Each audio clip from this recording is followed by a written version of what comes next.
This is a part 2 of my reaction of Rollo Tomassi and Matt Walsh, The Red Pill and Marriage. No long intro, you saw my thumbnail. Let's get right into it. Time. So I'm going to dig into what Matt Walsh had to say about, just some Zoom call that these guys got on to discuss marriage. So let's dig into this. I'm going to riff on his video here for a bit. So there's your preview. Here we go. I defend it because it's the bedrock of civilization, so it deserves defending. And I defend it because it's under constant attack, so it needs defending. And one of the most troubling developments in recent years, which we've discussed on the show in the past, is that these attacks are increasingly waged not just from the left, but from certain noisy segments of the right as well. Stop right there. Okay, first off, the red pill is not the right. It's not the left.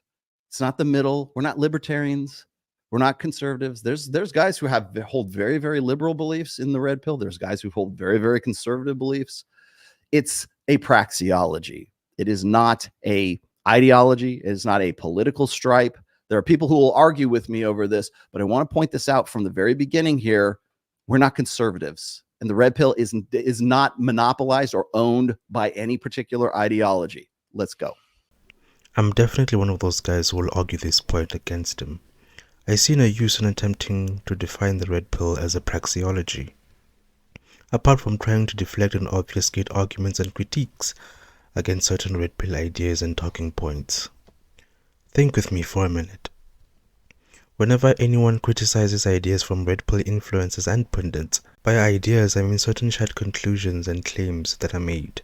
Rollo asserts that you cannot identify those individuals or group by the colloquial name that they themselves ascribe to and purport to be producing material of, because the red pill is a praxeology and not an ideology or a belief system.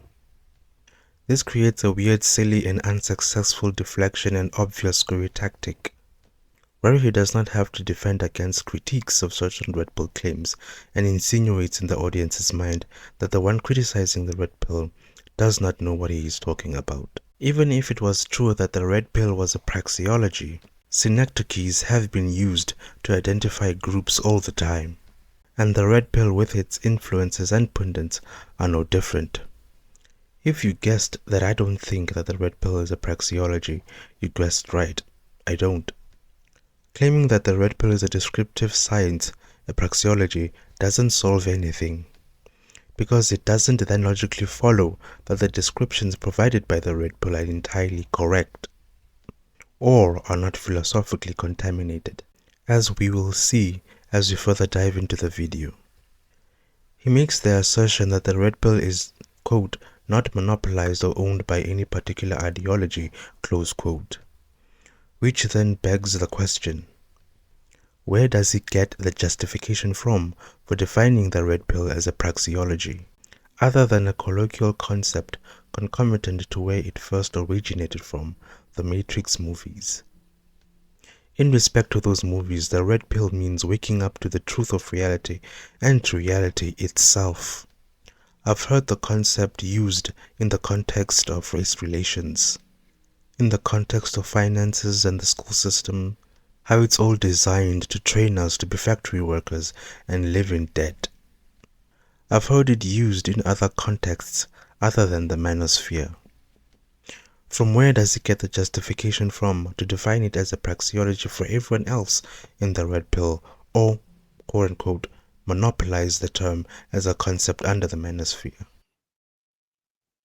Right-wing influencers with legions of young, mostly male fans have decided that men should abandon marriage and family life and go their own way. And these influencers, many of whom consider themselves... Hold that there. Go their own way. Like MGTOWs? Say the fucking word, Matt Walsh. Men going their own way.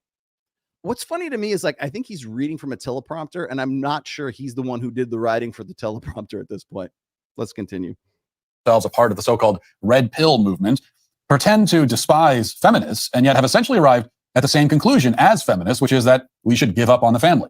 The two sides hate men. Hold that real quick. Now, this right here is an attempt to say that the red pill is just the other side of the coin from feminism. They're different sides of the same coin. No, they're not. The red pill movement is not a fucking movement. It's not a political agenda. It's not a belief set. It's not an ideology. It's not a philosophy. It's not teaching. It's not preaching. It's not good. It's not evil. It's not any of that. It is just understanding what is real and what is not, what is true and what is false. That's what it is. And here's a demonstration for why Rollo Tomassi illogically wants to define the red pill as a praxeology. Any philosophical critique, any moral, ethical, or factual critique of the red pill immediately gets deflected under the pretense that the one offering the critique is engaging in a misnomer and a category error because the red pill is just a science. Also presupposing by logical conclusion, its descriptions can only be correct. Therefore, the critique and the arguments against the red pill are by default incorrect. He is also selling a fallacy that just because something is described as a science, the methodology used and material produced cannot be philosophically motivated or contaminated.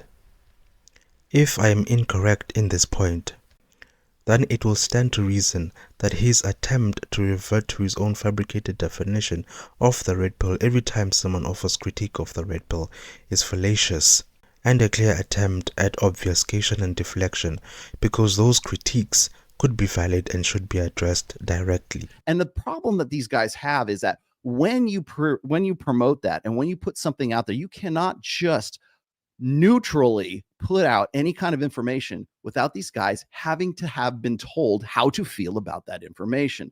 That's where all this stems from. Marriage almost as much as they hate each other. Now, one of these influencers is a woman named Pearl Davis, who has garnered a relatively large following on YouTube and various social media platforms. She's in her mid-20s, single and childless, and yet full of opinions about modern marriage and family life, a subject that she has no personal insight into whatsoever. She spent the past few days on the internet complaining. Hey, Rollo. Yeah. Look at his glasses. Are there lenses in them, or is he trying to do the Mia Khalifa thing? No, you can see the prompter. Oh, you can see the prompter. Yeah. Watch, So he look is at that. his Yeah. You Spent can see the past few days on the internet. Or maybe it's a light, something like a ring light. What kind of a teleprompter shines that white, or white at all, and that bright that's not a ring light? That was a pathetic attempt by Rollo and whoever's behind the camera. I'll pause here and continue with my thoughts on the next video. Please like and subscribe so you don't miss it if you found this one enjoyable.